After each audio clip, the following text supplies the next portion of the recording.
ഗൈസേ, നിങ്ങളുടെ ആരുടെയും ടോപ്പ് നിങ്ങൾക്ക് അത്രയും ഇഷ്ടപ്പെട്ടൊരു ടോപ്പ്, ഭയങ്കര ഫേവറേറ്റ് ആയിട്ടുള്ള ഒരു ടോപ്പ് ഇതുപോലെ കളറൊക്കെ പോയിട്ട് നിങ്ങളിങ്ങനെ എടുത്തു വെച്ചിട്ടുണ്ടോ? എന്നാലും നമുക്ക് അതിൽ നിന്ന് ഒന്ന് കളർ മുക്കി എടുക്കാം കേട്ടോ. യെസ്, ഇന്നത്തെ നമ്മുടെ പരിപാടി ഡൈ ചെയ്യുകയാണ്. അപ്പം ഞാൻ ഈ കഥം എന്ന് പറഞ്ഞ ബ്രാൻഡിൻ്റെ ഡൈ ആണ് കേട്ടോ മേടിച്ചിട്ടുള്ളത്. അത്യാവശ്യം നല്ല റിവ്യൂ ഒക്കെ ഉള്ള ഒരെണ്ണമാണ്. അപ്പം ഞാൻ അത് തന്നെയാണ് ചൂസ് ചെയ്തത്. എന്നിട്ട് നമ്മളൊരു കുറച്ച് വെള്ളം ചൂടാക്കാൻ വയ്ക്കുകയാണ്. ഇതിലേക്കാണ് കേട്ടോ നമുക്ക് ആ മെറ്റീരിയൽ ഇടേണ്ടത്. അപ്പോൾ അതിനനുസരിച്ച് മെറ്റീരിയൽ മുങ്ങാനുള്ള പാകത്തിനുള്ള വെള്ളം നിങ്ങൾ എടുക്കണം. ആ സമയം കൊണ്ട് അതൊന്ന് തിളക്കട്ടെ. ആ സമയം കൊണ്ട് നമുക്ക് നമ്മളുടെ ഈ മെറ്റീരിയൽ ഒന്ന് വെള്ളമാക്കിയിട്ട് ഒന്ന് വെറ്റാക്കിയിട്ട് എടുക്കാനുണ്ട് കേട്ടോ.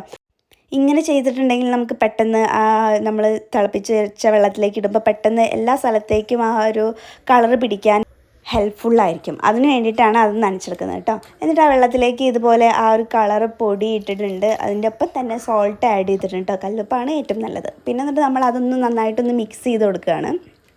മിക്സ് ചെയ്യുന്നത് ആ സോൾട്ടും അതെല്ലാം കൂടി ഒന്ന് സെറ്റാവാൻ വേണ്ടിയിട്ട്. അപ്പോഴത്തേക്കും നമ്മൾ അതിലെടുത്ത് വെള്ളത്തിൽ മുക്കി വെച്ച് നമ്മുടെ ഡ്രസ്സില്ലേ അതൊന്ന് പിഴിഞ്ഞ് സെറ്റാക്കി എടുക്കാം കേട്ടോ. ഇത് ഭയങ്കര വെയിറ്റ് ആട്ടോ, കാണുന്ന പോലെ ഒന്നല്ല, നല്ല കനമുണ്ടായിരുന്നു.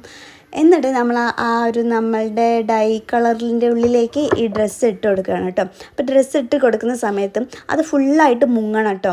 മുങ്ങിയില്ലെങ്കിൽ നിങ്ങൾ ഇതുപോലെ കുത്തി കുത്തി മുക്കണം അതിനെ. ഓക്കെ, അതെന്തിനാ വെച്ചാൽ അല്ലെങ്കിൽ ഒരു സൈഡിൽ മാത്രം നല്ല കളറാവും, ഒരു സൈഡിൽ കളറില്ലാണ്ട് അങ്ങനെയൊക്കെ ആവില്ലേ. അപ്പോൾ അതിന് വേണ്ടിയിട്ടാണ് നമ്മളിത് ഫുള്ളാക്കിയിട്ട് മുക്കിയെടുക്കുന്നത് കേട്ടോ. പിന്നെ അവരുടെ തന്നെ ഈ ഡൈ ഫിക്സർ എന്ന് പറഞ്ഞിട്ടൊരു സാധനം കിട്ടും. അപ്പോൾ അത് നോർമൽ വെള്ളത്തിലേക്ക് ഇങ്ങനെ ആഡ് ചെയ്തിട്ട് വെക്കണം.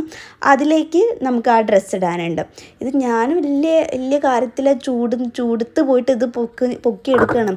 ആക്ച്വലി നല്ല ചൂടുണ്ട് കേട്ടോ. അപ്പം നമ്മൾ വല്ല ഗ്ലൗസൊക്കെ യൂസ് ചെയ്തിട്ട് വേണം. പിന്നെയാണ് എനിക്ക് ബോധിച്ചത്, അതുകൊണ്ട് ഞാൻ പിന്നെ ഗ്ലൗസ് ഇട്ടിട്ടുണ്ടായിരുന്നു. അപ്പോൾ നമ്മൾ ഈ ഡൈ ഫിക്സറിൽ ഇട്ടിട്ട് ജസ്റ്റ് ഒന്ന് ഇളക്കി കൊടുത്തിട്ട് ഒരു 10 മിനിറ്റ് വെയിറ്റ് ചെയ്ത് വെക്കണം കേട്ടോ. എന്നാലുള്ള അതൊന്ന് സെറ്റായിട്ട്.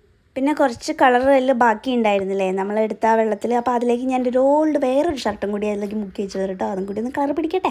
അപ്പോൾ എന്തായാലും 10 മിനിറ്റ് കഴിഞ്ഞിട്ടുണ്ട്. അതിനുശേഷം നമ്മൾ നോർമൽ വാട്ടറിൽ ഇത് ഒന്ന് ഇങ്ങനെ ഊരി എടുക്കുക കേട്ടോ ചെയ്യുന്നത്. അപ്പോൾ ഇങ്ങനെ പിഴിയരുത് എന്നാണ് അതിൻ്റെ ഒരു കണക്ക്. പക്ഷെ ഞാൻ അങ്ങനെ എന്താ ചെയ്തെച്ചാൽ ഈ മെറ്റീരിയൽ വെള്ളം നിറഞ്ഞിട്ട് ഭയങ്കര വെയിറ്റ്, അപ്പോൾ അതങ്ങോട്ട് എടുക്കാൻ പറ്റില്ല. അപ്പോൾ അത് എടുക്കാൻ വേണ്ടിയിട്ടാണ് കുറച്ചൊന്ന് വെള്ളം കളഞ്ഞത് കേട്ടോ. എന്നിട്ട് ഇതുപോലെ നോർമൽ വാട്ടറിലിട്ടിട്ട് ഒന്ന് ഇങ്ങനെ ആക്കിയെടുക്കുക കേട്ടോ. കുറേ ആക്കണ്ട. അതെന്താ വെച്ചാൽ നമുക്ക് അതിൻ്റെ ഒരു കുത്തുള്ള ഒരു കളറുണ്ടല്ലോ, ആ കളറൊന്ന് അങ്ങ് പോകാൻ വേണ്ടിയിട്ടാണ്. ഒരു 2-3 തവണയിലും ആക്കുക. അപ്പോൾ ഒന്ന് കുറച്ച് കളറൊക്കെ പോയിട്ട് ഒന്ന് സെറ്റായിട്ട് കിട്ടും. എന്നിട്ട് നമ്മളത് ഉണക്കിയിടുക കേട്ടോ ചെയ്യുന്നത്. അപ്പോൾ നിങ്ങൾ ഡൈ ചൂസ് ചെയ്യുന്ന സമയത്ത് ഇങ്ങനെ ഇപ്പോൾ കളർ ഇപ്പോൾ ഇതിന് കണ്ടോ, ഇത് ഫെയ്ഡായത് ഞാൻ ആ കളർ തന്നെ കൊടുക്കാൻ വേണ്ടിയിട്ടാണ് ഞാൻ സെയിം കളർ ചൂസ് ചെയ്തത്. ഇതുപോലെ സെയിം കളറൊക്കെ ചൂസ് ചെയ്യുകയാണെന്നുണ്ടെങ്കിൽ ഒന്നും കൂടി നല്ലതായിരിക്കും, ഒന്ന് ഡാർക്കിഷ് ആയിരിക്കും.